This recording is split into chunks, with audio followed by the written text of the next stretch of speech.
Meu Senhor e meu Deus, creio firmemente que estás aqui, que me vês, que me ouves.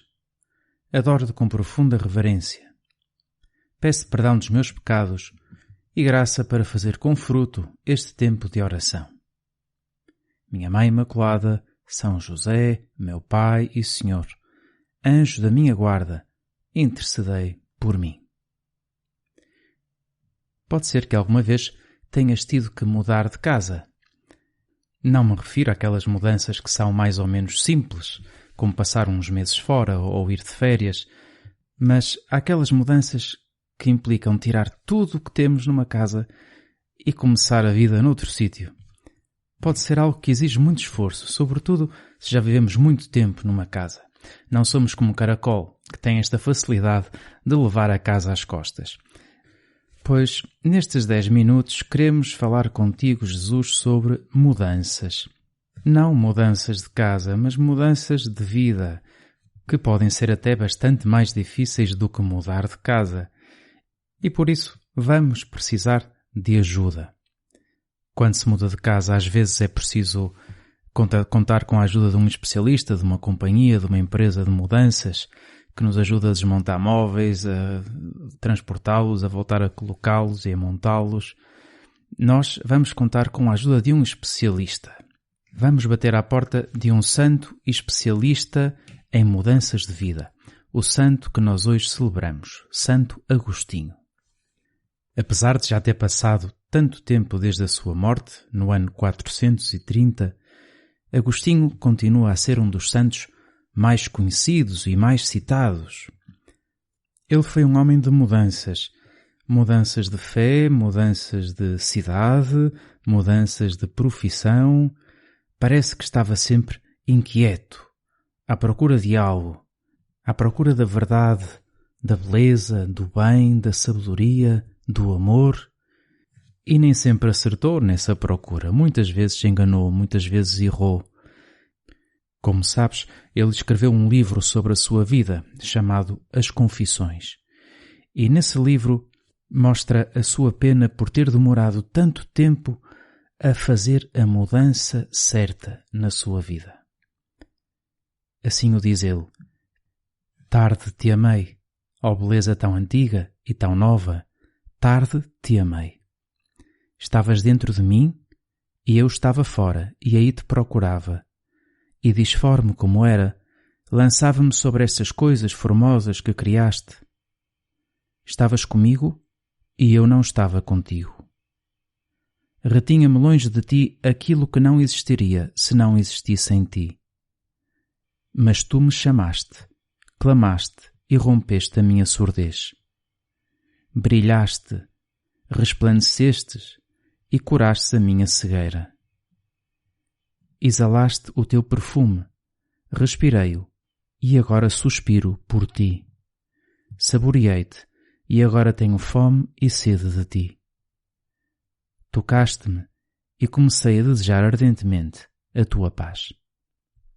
Foi uma citação um pouco longa, mas é uma oração tão bonita de um homem que procurou sinceramente, ao longo de toda a sua vida, encontrar a felicidade, o bem, encontrar Deus, e que nos mostra a sua experiência, uma experiência que nós tantas vezes temos. Procurar Deus à nossa volta em tantas coisas, experimentar novas coisas e, ao fim e ao cabo, vamos descobrir que Ele desde sempre nos acompanhou. Desde o princípio, está dentro de nós. E tantas vezes precisamos nós de fazer só um pouquinho de silêncio para descobrir esse Deus que não nos abandona, que nos fala, que nos chama, como chamou Santo Agostinho, e quando experimentamos um bocadinho de Deus, ficamos com fome e sede dele. Desejamos a sua paz. Esta foi a experiência real do Santo Agostinho. Ele encontrou esta paz, ele encontrou Deus, mas ajuda-nos a pensar que Santo Agostinho não foi sempre um santinho. A sua vida teve muitos altos, muitas coisas bonitas, e teve muitos baixos. Ele afastou-se da fé na qual tinha sido educado pela sua mãe, por Santa Mónica, esteve metido em seitas, Preocupou-se muito com as coisas deste mundo, com a sua carreira, envolveu-se com uma mulher da qual teve um filho e no meio de uma vida tão agitada e tão intensa, Deus chamou. Deus não se esqueceu dele, como não se esquece de nenhum de nós. A fama do bispo de Milão, Santo Ambrósio, chegou aos ouvidos de Agostinho e ele foi ouvir, com curiosidade, os seus sermões, que o iam ajudando a resolver as dificuldades que ele punha ao cristianismo, à fé cristã. Depois de o ouvir, Agostinho ia ler de uma forma renovada as Escrituras e, sobretudo, as cartas de São Paulo. E acabou por se converter. Converteu-se no dia 15 de agosto do ano 386. Mas esta não foi a única mudança da sua vida. É verdade que quando ele recebeu o batismo, quando se converteu, encontrou uma nova casa. Mas tal como acontece com as mudanças de casa, depois de pôr as coisas todas lá dentro, é preciso agora montá-las, por cada coisa no seu lugar. E isso é uma tarefa do Espírito Santo em nós. Agostinho pensou em fundar um pequeno mosteiro, e de facto assim o fez, e retirou-se com alguns amigos para se dedicar à vida contemplativa e à vida de estudo. Pensava que acabaria assim os seus dias, mas Deus pedia-lhe outra coisa. Pedia-lhe que fosse ordenado sacerdote e que pusesse todos os seus dons ao serviço dos outros. O Papa Emérito Bento XVI, talvez um dos maiores especialistas em Santo Agostinho, explica que esta foi a segunda grande mudança na vida do Santo Agostinho. A maneira como ele aprendeu a comunicar a sua fé ao povo e a ser depois, como bispo, um bom pastor para as pessoas da cidade onde vivia. Diz assim Bento XVI, compreender que se chega aos outros com simplicidade e humildade. Foi esta a sua verdadeira e segunda conversão. Mas não ficou por aqui. Há ainda uma última etapa na sua conversão, a terceira conversão. Aquela que o levou todos os dias da sua vida a pedir perdão a Deus. Há um momento da sua vida em que Santo Agostinho se dá conta que nós precisamos sempre de uma conversão permanente.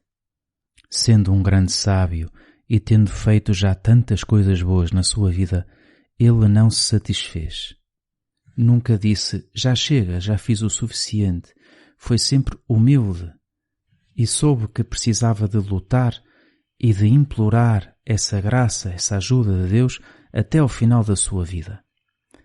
São suas estas palavras. Se disseres basta, estás perdido.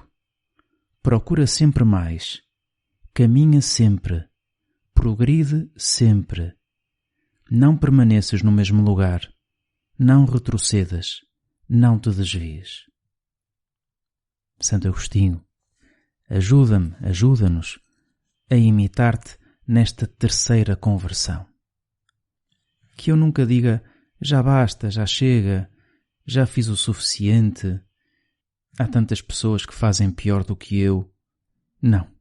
Santo Agostinho, intercede por nós para que tenhamos também este desejo grande que tu tiveste de Deus e que agora já está satisfeito no céu.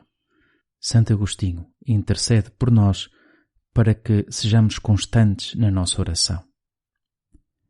Bento XVI recorda um texto de Santo Agostinho em que ele define a oração como a expressão do desejo de Deus e afirma que Deus responde alargando a Ele o nosso coração.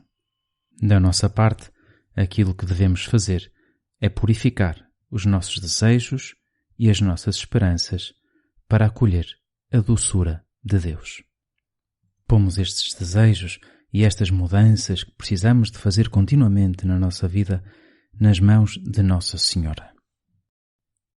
Dou-te graças, meu Deus, pelos bons propósitos, afetos e inspirações que me comunicaste nesta meditação.